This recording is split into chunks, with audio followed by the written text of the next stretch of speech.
GoldBroker.com own real physical gold and silver bars stored outside of the banking system. Hello, my name is Dan Popescu, and on behalf of GoldBroker.com, I'm pleased to interview today John Butler. John Butler worked for 15 years as an interest rate, foreign exchange, and commodity strategist at major banks around the world before founding Amphora Capital, an independent investment and advisory firm in London, UK. He has written extensively on financial topics, and he is the author of the popular Amphora Report newsletter and author of an excellent book on the gold standard, The Golden Revolution. Hello, John. Hello, Dan. It's a pleasure to have you. I have your book here. I just reread it last week for the interview, and I was impressed how actual it is. The whole the chapters that you cover, it seems that you just wrote it a week ago, and especially I want to ask you, what do you think about the present situation with the crisis with China, the announcement of China of its gold reserves increased, but not as much as most people expected, and also Russia's buying of gold? Yes.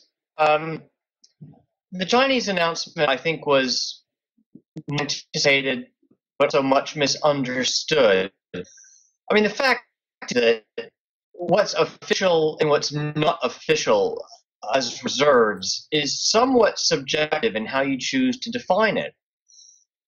And many people believe that if you include all of the official Chinese bodies, not just the central bank, the People's Bank of China, but other associated bodies, sovereign wealth managers, and that sort of thing, that in fact the amount of gold that China has accumulated is perhaps an order of magnitude greater than they have announced as official reserves. And there are multiple possible explanations for that.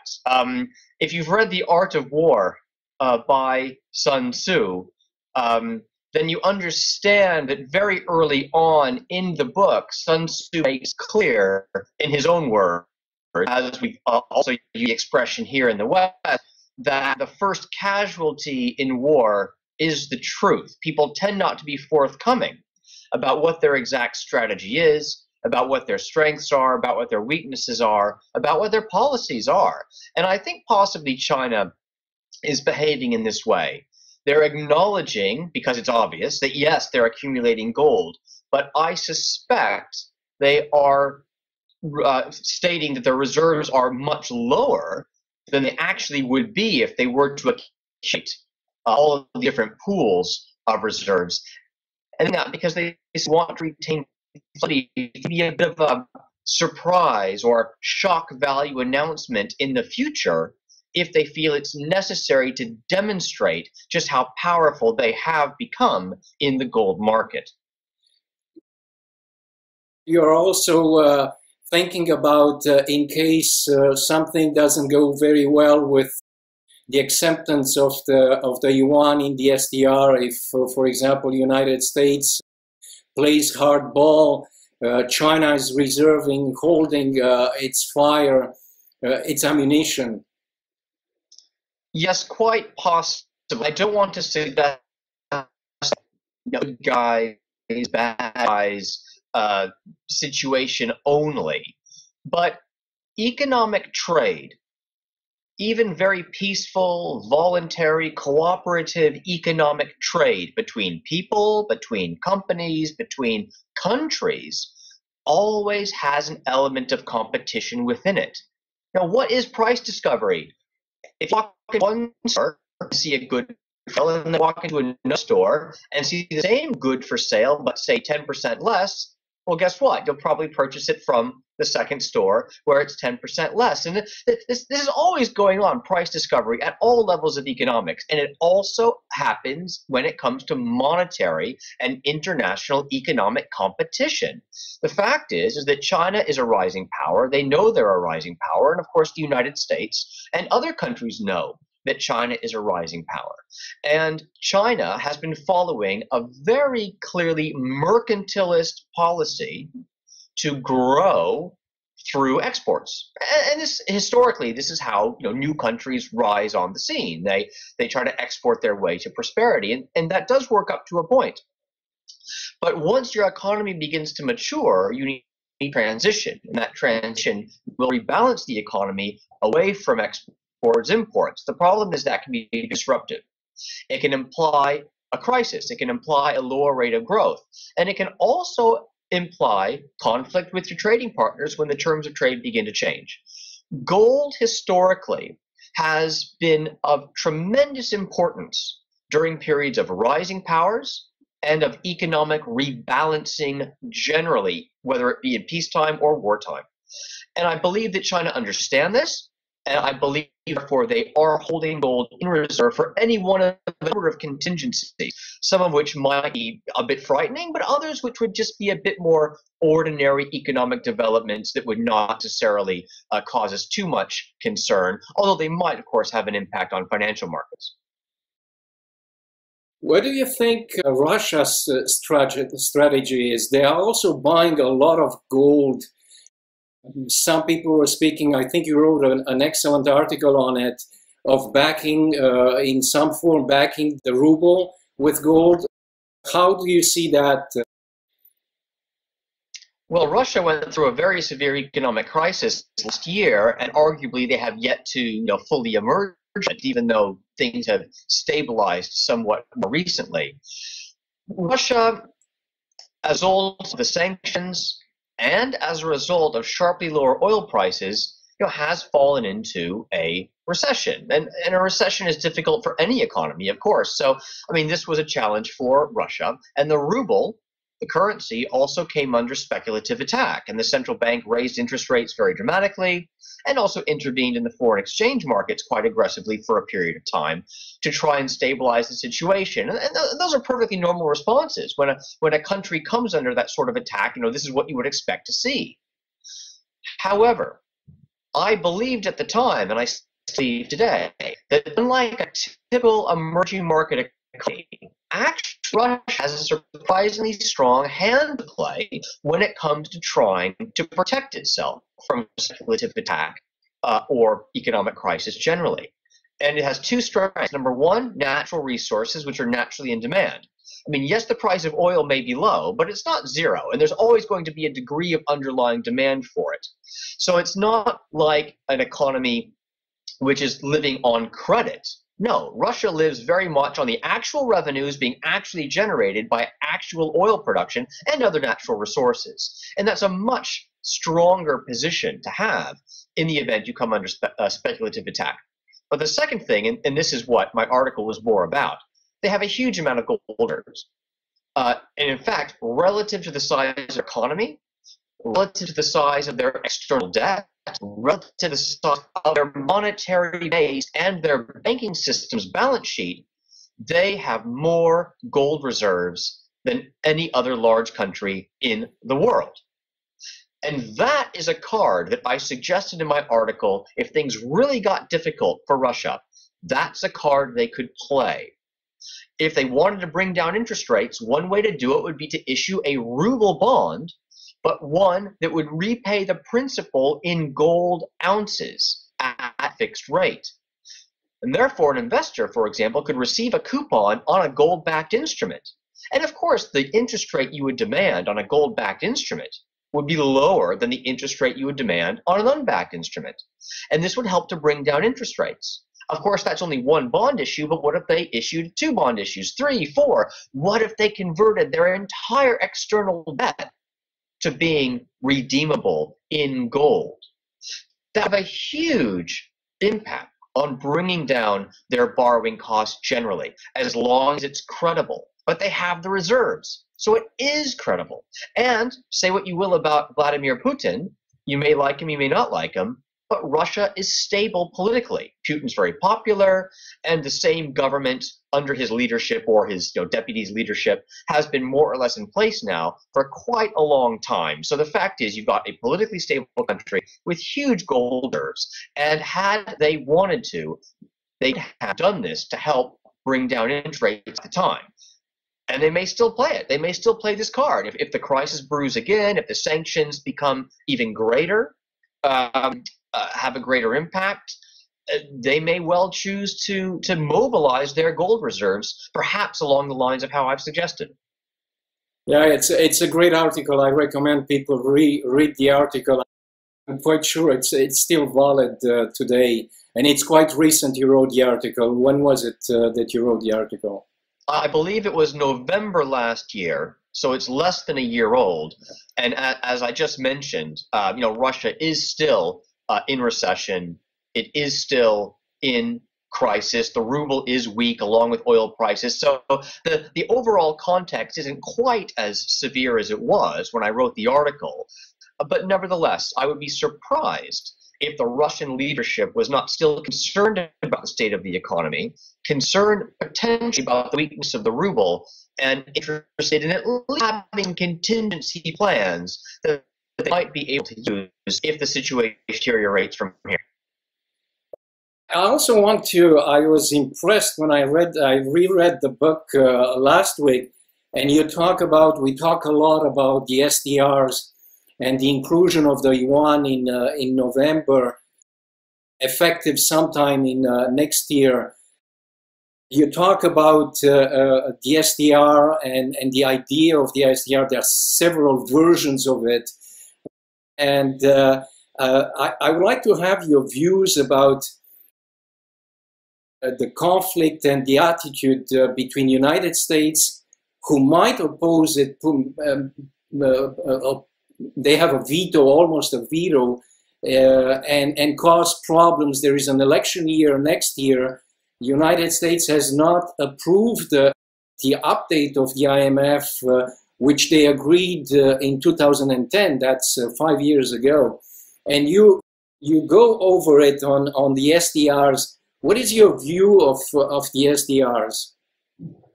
I think the SDR is something which is largely misunderstood and is largely of symbolic importance, but nevertheless needs to be taken into account and could play a role in a future monetary reform at the international level. Now, the history of SDRs is interesting. SDRs are issued by the International Monetary Fund, which is the world's central bank, effectively. The United States is the single largest shareholder, and if you assume that it's kind of the central bank of central banks, then the Federal Reserve would be the single most important participating central bank. But the IMF operates nominally independently, but the U.S. institutions will have the largest influence because of the way it is currently structured. But the thing is that SDRs don't actually circulate. They are really strictly an accounting entity, which is how the IMF maintains its own accounts. So it's kind of an international basket currency, but those weights in the basket, and they're only updated bureaucratically when the IMF, the member of the United States and others, decide to review the basket.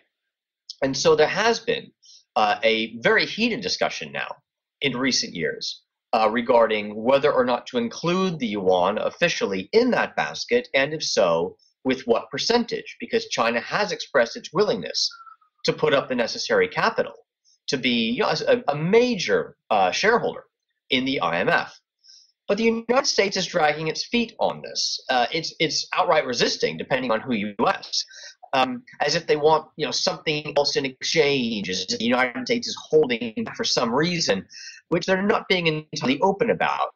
And to be fair, the United States, being the political polity that it is, doesn't always speak with one voice. For example, as we've seen recently with respect to U.S. policy towards Iran. So it is a bit complicated, but why is it important? It's important for the following reason.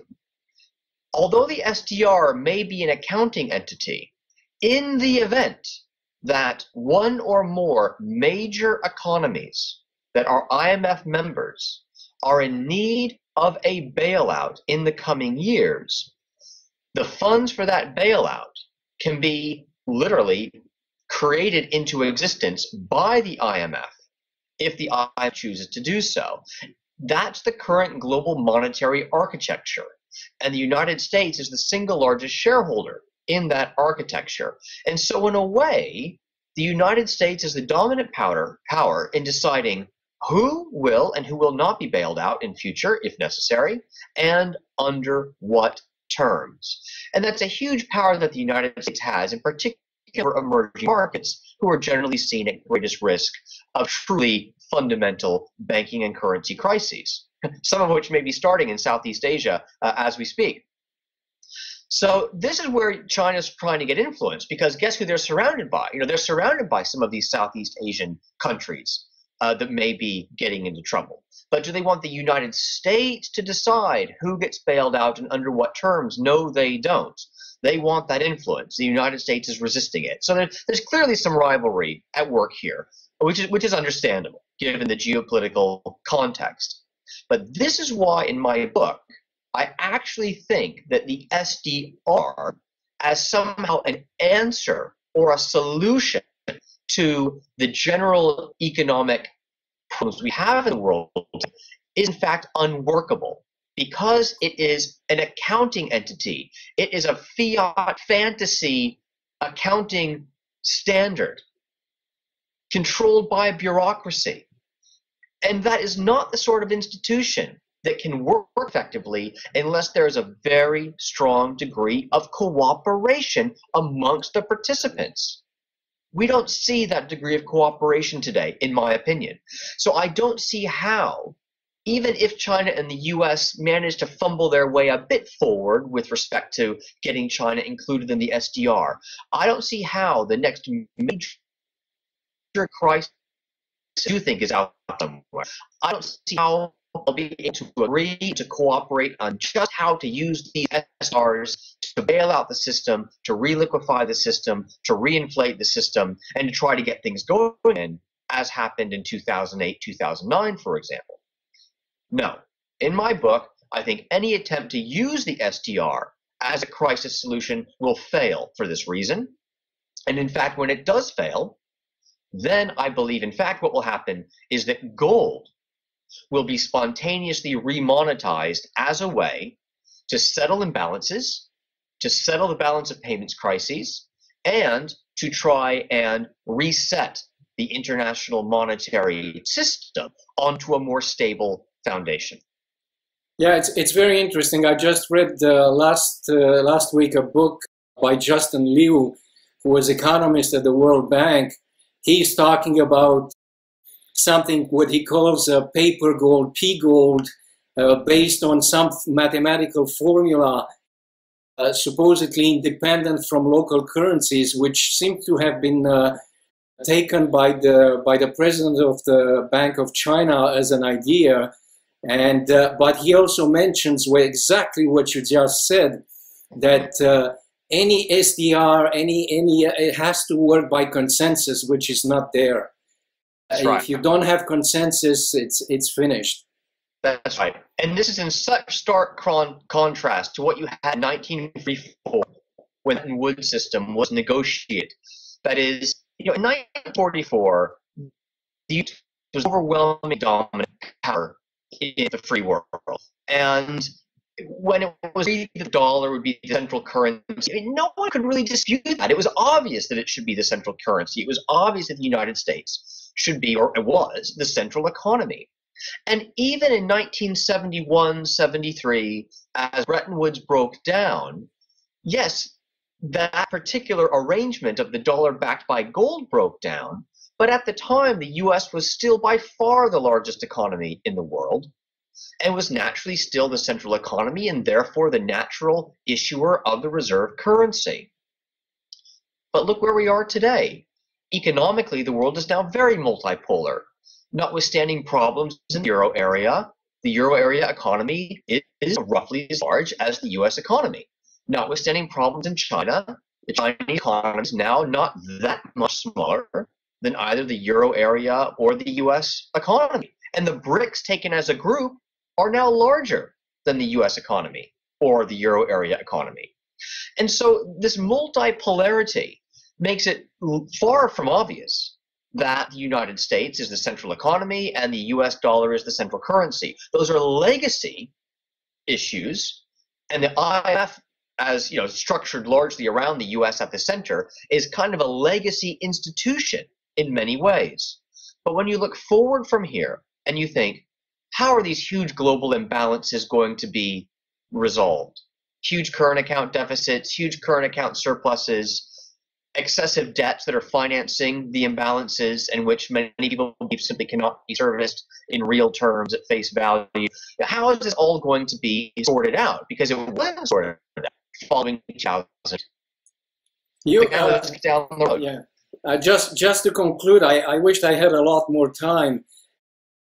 In your book, actually, you talk about the different versions of the gold standard. Could you say a few words about the idea, the way you see the gold standard? Well, a gold standard is a monetary convention which historically provided a tremendous degree of confidence that cross-border trade imbalances would be settled fairly in objective, real terms of value. That is, in ounces of gold. And gold would cross borders as necessary to settle any net trade imbalance. And that was seen as a level playing field for all participants.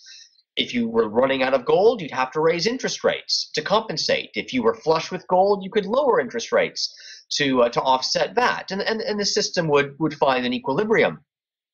Today, of course, when you get into trouble, you print money. You try to export your way out of trouble. You try to issue your debt out of trouble. You try doing things which do not level the playing field, are beggar thy neighbor policies, manipulate markets, take advantage of your neighbors in some way, shape, or form.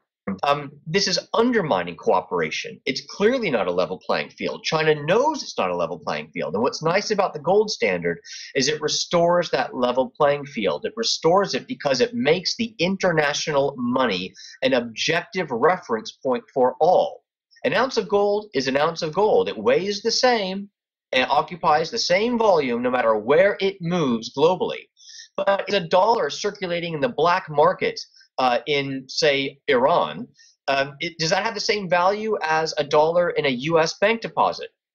The two really aren't fungible, and the two are used for very different purposes. But gold is gold, and I do believe that when the time comes to try and resolve the imbalances that exist today, gold will be remonetized in some way. Now, that leads to a full gold standard, such as existed between the 1880s and the First World War, that I don't know. However, even a partial remonetization of gold, I believe, would be an improvement over the completely non-confidence building, make it up as you go monetary system that we're using today as kind of an update post-2008. Thank you, John. Unfortunately, that's all the time I have. An excellent book to read, fast and easy to read, and still actual today.